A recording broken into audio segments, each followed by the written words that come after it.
नमस्कार दर्शक मित्रों,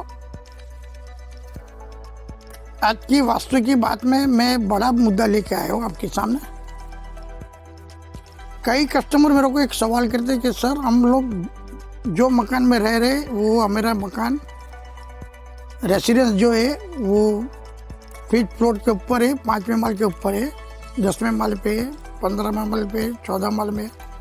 और कई लोग ऐसे सवाल करते हैं कि हम लोग ग्राउंड फ्लोर पे मकान ले, 1st फ्लोर पे ले कि 2nd फ्लोर पे ले, किस तरह सिलेक्शन किया। या तो हम लोग जिधर भी रहते हैं उसकी वास्तुशास्त्र के सिद्धांत के मुताबिक हमारे जीवन में किस तरह पॉजिटिव या तो नेगेटिव इफेक्ट होगी वो थोड़ा जानना चाहते हैं। तो मैं अभी आपको बता दूं, जिस भूमि पे आप लोग रहते हैं वो भूमि की भी एक एनर्जी होती है, जियोपॉलिटिक टेंस होती है, उसके साथ जुड़ी हुई, उसके आसपास में जुड़ी हुई पेड़ पौधे, नदी नाला, तालाब, आसपास में बड़े या तो छोटे बिल्डिंग, मंदिर, गर्भस्थान, स्मशान, या तो इलेक्ट्रिकल केबल्स, गटर लाइन्स, ऐसे बहुत सारी जमीन के साथ जुड़ी हुई बात है।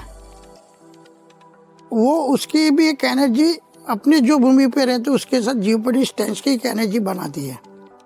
अगर ज़मीन पॉजिटिव हो, भूमि पॉजिटिव होगी तो आपको बहुत अच्छा पॉजिटिव रिजल्ट देगा, क्योंकि ज़मीन तत्व, भूमि तत्व एक मंगल ग्रह के साथ जुड़ा हुआ है। मंगल तत्व ग्रह यानी कि सोना, जीवन में आर्थिक समृद्धि लाना है, उत्साह उमंग से जीना है और ब्लड रिलेटेड कोई बीमारी नहीं लानी है। तो आपको ground floor, 1st floor, 2nd floor, 4th floor और 5th फ्लोर तक ही रहना चाहिए।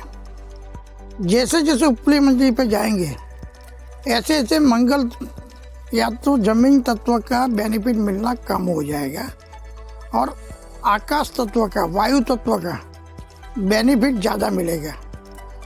जमीन तत्व की जो ठंडक है उसके हिसाब से जो नेचर में, स्वभाव में जितना चेंज आता है, इसमें जैसे जैसे ऊपर जाते हैं तब उग्र स्वभाव हो जाता है, टेंशन वाला स्वभाव हो जाता है, डिसीजन मेकिंग सही नहीं होती है, ऐसे बहुत सारे गलत निर्णय होने की संभावना बढ़ जाते हैं।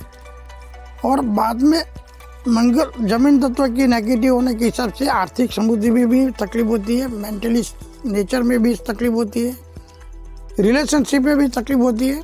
ऐसे बहुत सारे प्रश्न जनरेट होते हैं। और उसका सीधा का सीधा आपको एक एग्जाम्पल दे दूँ, पिछले 30 साल में पूरे भारत में और वर्ल्ड में जिस तरह बिल्डिंग लाइन में, एलिवेशन में जिस तरह चेंज हुआ है, ज़मीन से जुड़े हुए मकान की जगह हाइट वाले मकान 50 माल, 100 माल, ऐसे बड़े बड़े स्ट्रक्चर बनने लगे, तो उसकी डायरेक्टली इफेक्ट अपनी सोशल पे आती है। आप देख सकते हैं 30 साल में